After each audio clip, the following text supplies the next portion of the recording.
Next, from Springfield, we talked to Dawn Geras, president of the Save Abandoned Babies Foundation, about their efforts to encourage women with unwanted babies to save the baby by handing their child to the staff at a hospital, police, or fire station with no questions asked. This runs about 7 minutes.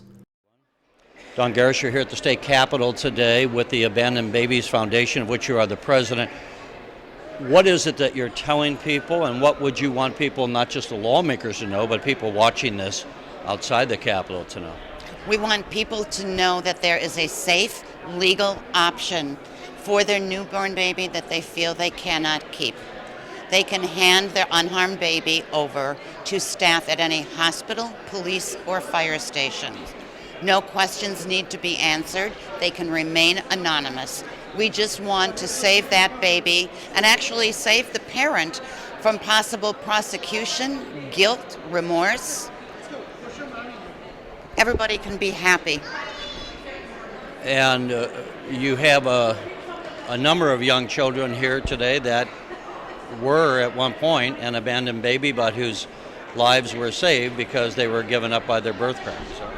Yes, there are, as of today, 112 children, all similar to the half a dozen or so that we have with us today at the Capitol, who are loved and cherished and are in forever families.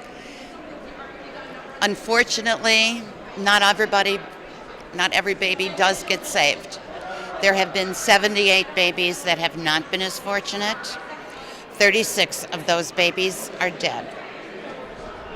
And as we tape this in April of 2016, apparently there's recently another experience of someone who didn't abandon their baby, and now not only is the baby deceased, but the birth mother's facing prosecution. That's right. As we were driving down to the Capitol yesterday, we heard on the news that a 20-year-old student from the University of Illinois had been arrested for murdering her newborn baby boy. I can't help but believe she didn't know about the safe haven law, which means maybe more students on the campuses don't know. So we are asking everybody to tell a friend about the law, to talk about it, to help us get the word out. Ask yourself, did you know about the baby safe haven law? And if you didn't, how many other people don't know? And again, simply put, if someone's going to have a baby that they don't want to keep, they can tell us again what they can do. If they have a baby and don't know what to do, feel they can't keep the baby, they can take that baby 30 days old or younger to staff at any hospital, police, or fire station. They can walk away with no questions asked. We've got a terrific website, which is saveabandonedbabies.org, for all sorts of information. We have a public service announcement now available. If anybody can use it at their school, their place of work, worship, we just need to get the word out. We need to save babies. So Luke was taken to a fire station when he was 3 weeks old on the southwest side of Chicago, and we got a call one morning at 10 a.m. and they said, we have a baby for you. If you'd like, come get him by 5. Would you like him? And we said, yeah, absolutely. So I had him by 11 o'clock. I had him in my arms. So. And how old is Luke now? Hey, Luke, can you look this way, buddy? How old are you, buddy? I'm 10. You're 10? Yeah. Yeah, he'll be 3 in May. I'm 10. You're 10? Yeah. One of those babies that was saved is Aidan Nicholson, who is now in the 3rd grade in Champaign.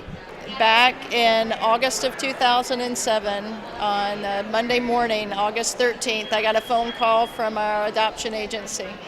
And they said, we have a beautiful baby girl who was dropped off at a West Suburban Hospital emergency room last night. Do you want her? And I made an executive decision. And I said, yes, I do. And so we drove up 2.5 days later and were able to pick her up, and we found out that Aidan Jane was dropped off by a Caucasian woman in her 30s. And she knew about the safe haven law, and she knew that she did not have to give any information, and she chose not to. So we don't have any information about Aidan Jane or her birth parents, but we do know that she was a very healthy baby. She was wrapped in a towel, umbilical cord cut and still dangling, and she was our miracle child and just a beautiful girl inside and out. Tell me about your experience of being here at the Capitol and maybe what you want to be when you grow up. I want to be a senator when I grow up because I can vote for new laws and change other things and make people happy. She has always been just a child of brightness. She has sunshine and love in her, and she has turned into a beautiful 8.5-year-old. And you know, parents all around can tell you what a child does to change your life, and she has just made our life so amazing, and she just has brought love and lightness to us. And what would you say to any mother out there who, you know, finds themselves with an unwanted pregnancy and it as Aidan's birth mother was? I would say to Aidan Jane's birth mother, you know, I would like to say thank you. She made the loving choice and the responsible choice to make sure that Aidan Jane got dropped off at an emergency room where she could be taken care of. And to girls and women out there who find themselves with an unwanted pregnancy, I would say that you do not have to be afraid. You don't have to be alone. And if you contact the Save Abandoned Baby Foundation, they can help you. Find a way to give your child a chance for a forever home and to not be ashamed of it. And you can drop off your child at one of the legal relinquishment sites, a hospital, police station, fire station, or a campus police station. No shame, no blame, and you don't have to give any information if you don't want to.